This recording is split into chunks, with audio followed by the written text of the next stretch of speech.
I'd been out of work for 6 months, and it was only a month ago that we got the eviction notice.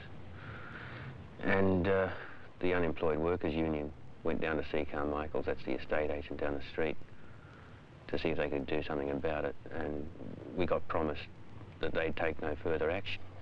Then this morning, about 6 o'clock, Wallopers came round and started bashing on the door. They actually booted one of the panels in and broke in. Started chucking all the stuff out. You know. We got to fight them. We just don't have anywhere else to go, really. When they go, we'll try and take possession again. I fought other eviction notices with the union. And mostly we win. Well, I've heard there's some work up in Gippsland. Maybe I'll head up there and see what I can find.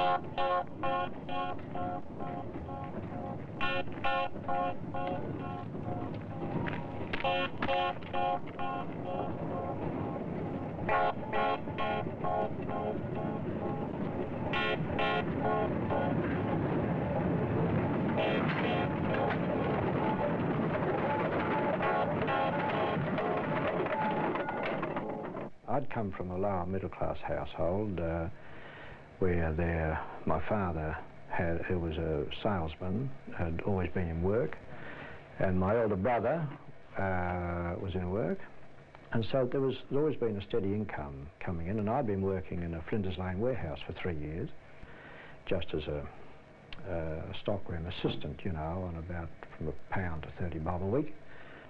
And but I hadn't experienced real poverty, and it wasn't until I'd left home and was on the dole, and I was politically already active, of course. I was a member of the Young Communist League, and became involved in the unemployed workers movement, that my eyes were open to the actual conditions under which tens of thousands of people were living in and around the city. To me, this eviction, which took place, was really a very shocking thing, because this particular family had been out of work really quite a long time. Their possessions were really very miserable, very wretched. And it was a frightful shock to me to see the wife, I think her name was Annie, and she was only a little woman, and it was 2 or 3 very, very young children. One, I think, was not there because he or she was in the children's hospital with rickets, which was, I suppose, about the most common infantile disease of the time. To see them in this miserable back lane, just sitting on the bits and pieces of their most intimate possessions, you know, the bedstead, a mattress, and with all their bits and pieces piled up in the lane. And the lanes are very, very bare and inhospitable, a very harsh place to have all your intimate personal belongings dumped and you sitting on the top. And for me, that was a terrible shock, and I think part of the beginning of my real education.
police here.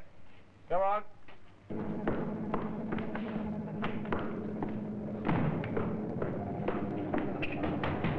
Eddie?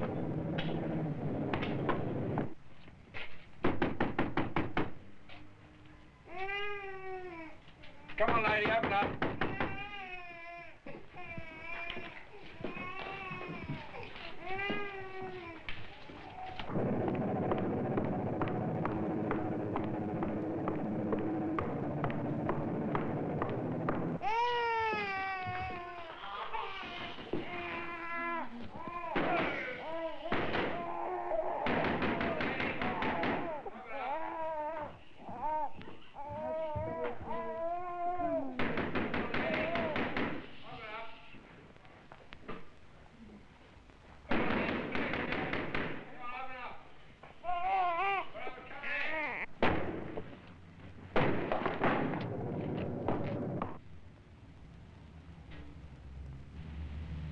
Before the dole was instituted, the Salvation Army in the localities used to have a issue day every Tuesday.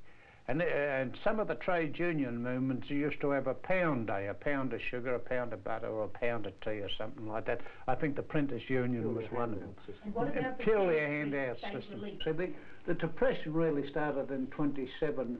There was demonstrations taking place in 27, and a fellow, one of the leading figures, and that was Gil Blodsworth. At a time, actually, when Mussolini's Italy gave a dole, there was none in Victoria. Blokes, have you seen the unemployed blokes?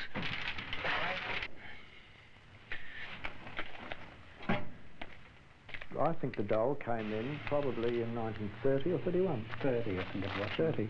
But before then, and there was quite considerable unemployment growing, you know, but there was no dole here.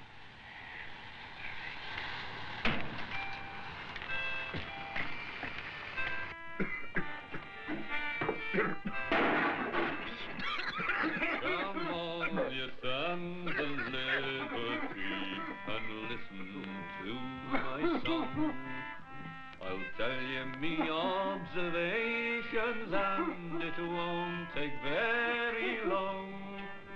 I've fossicked all over this continent, 500 mile or more, and many's the time I might have stopped, but for the cheek I bore. I've been on all the digging boys, from famous Ballarat. I longed on the Lachlan, and I fossicked lambing flat. So you can understand me, boys, just by this little rhyme, that I'm a merry borough miner, and I'm one of the good old times.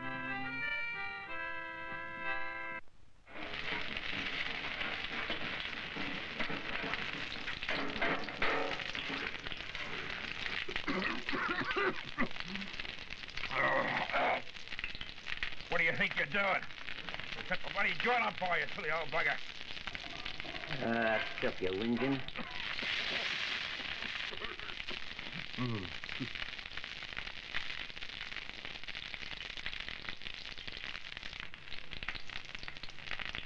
Amongst the interesting sort of social phenomena of the time arising out of unemployment, I thought, was where large groups of unemployed single men pulled their dole cards.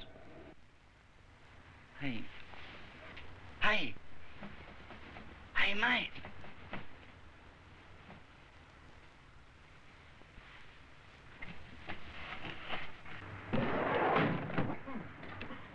Oh, piss off, you bludger.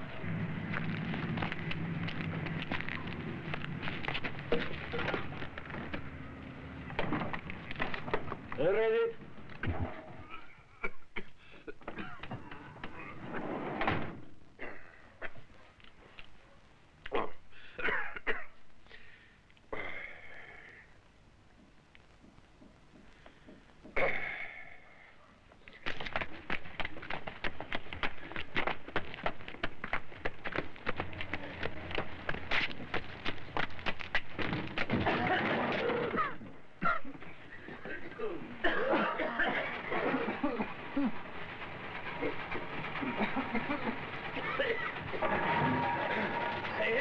bastards are turfing us out again. They never learn, do they? Come on, boys.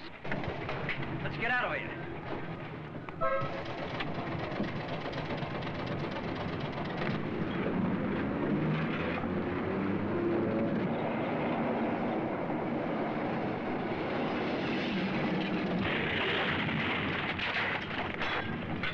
Hey, we're moving. Come on. Jack, my blanket. Here's your blanket, mate. Mind that wheel!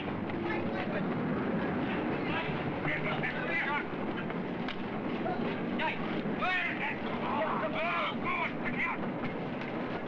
Let's not see this way. Look.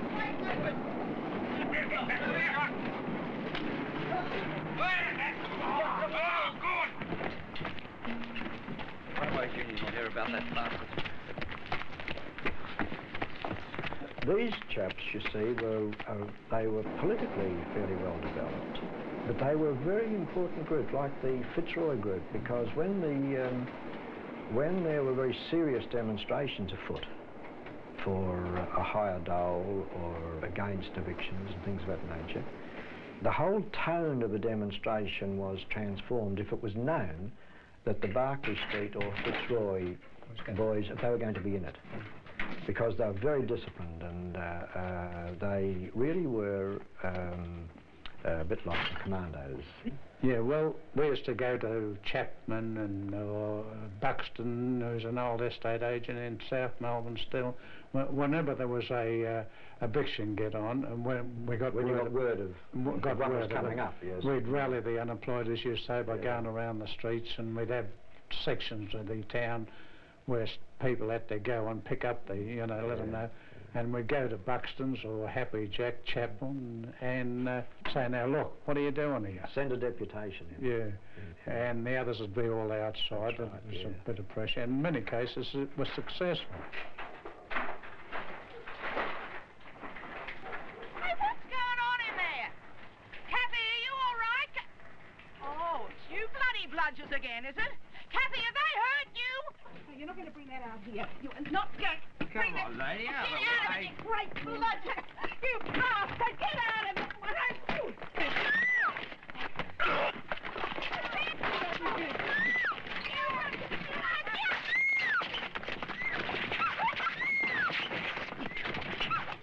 Leave her alone! Get a bit of your own medicine, haven't you?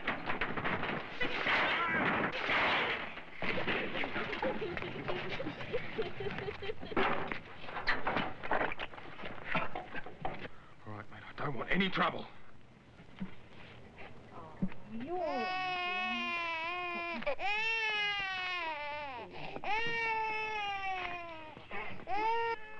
Clear off. Don't cry, love. Everything's going to be fine. Really it is. Really. Oh, Go about it in a very underhand way. The eviction would take place in the early hours of the morning when people's vigilance was down, you know. And the word would get around very early in the morning that, say, the Smiths or the Jones or the Browns were actually all out in the back lane. They'd been put out. And one of the cruel aspects of it was that often one or two policemen were put into the house and stayed there, say, for a week or so, rent-free, of course. But they stayed in to see that the family wasn't moved back in again.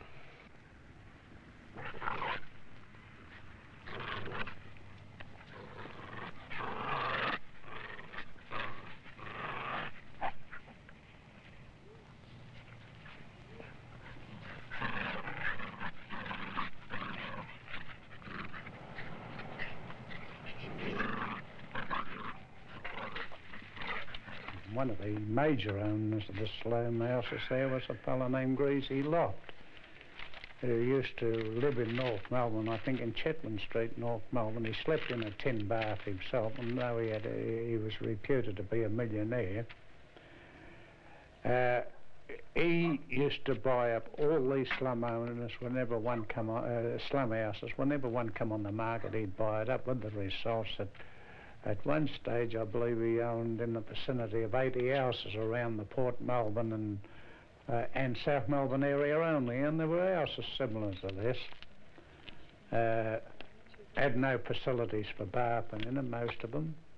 He wouldn't do anything to the places. Some of the places he wasn't getting rent from because the unemployed just didn't have the rent. Was he an active evictor, Tom? He was an active evictor. Come on, off you come. You need some warning signs, you know you do.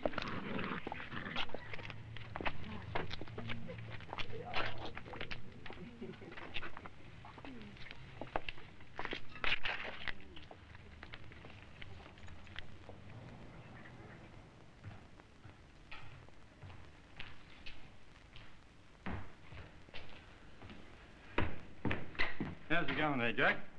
It's pretty quiet, mate, sir.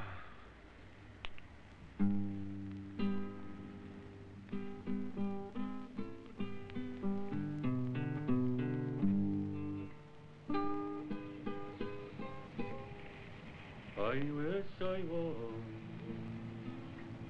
in California, only for my... I had many occasions when I was president of the Port Melbourne Unemployed there to go to him to try and prevent evictions. He would go on with them until he had a few of his houses simply got pulled down and disappeared overnight and was used for firewood. Well, then even Locke got the measures and stopped the evictions. The houses, particularly the wooden ones, you know, were often very, very flimsy and ramshackle. And it only needed going along in the early hours of the morning and pushing the front door down and our front window and run a stout rope around from the window through the door, and a couple of fellows give a heave and down to come the front wall without any trouble at all. To ferry me over to my love and I.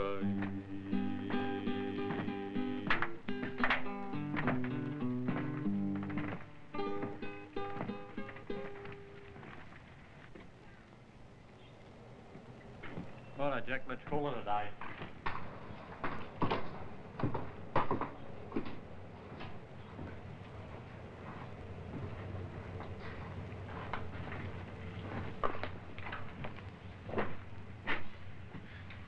Okay, come on.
Family, not long out, they come out about 1924.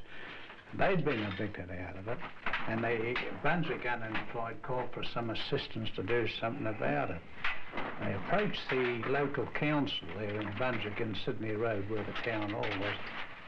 They had to see if it was possible for them to get them a house. They said they wasn't going to intervene in it, so the results was that after a discussion with the Brunswick people, we decided to take all their furniture and put it outside the town hall in Sydney Road, Brunswick. They laid the table out, their little table and their few cooking utensils was on the tables.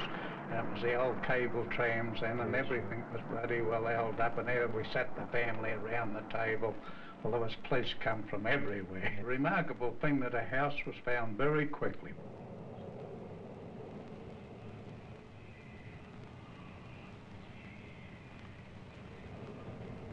A dole was only achieved through struggle. It's through struggle, It was purely demonstrations. through demonstrations and struggle. Struggle.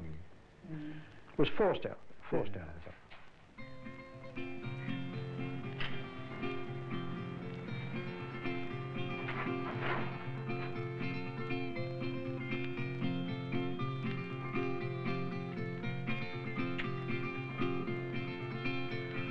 First grey light of dawn's pushing at the window pane.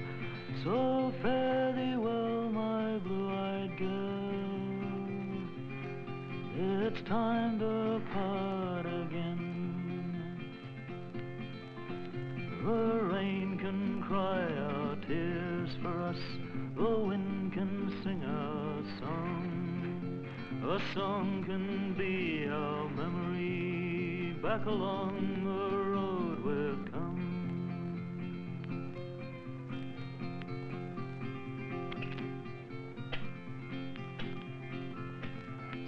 There's many things we've got to do. There's poems I've got to say to people in the smoky towns and the mountains far away. Will I tell them of the time we shared in the songs I sing today? Yes, and I'll tell them of the things we've learned before our parting day.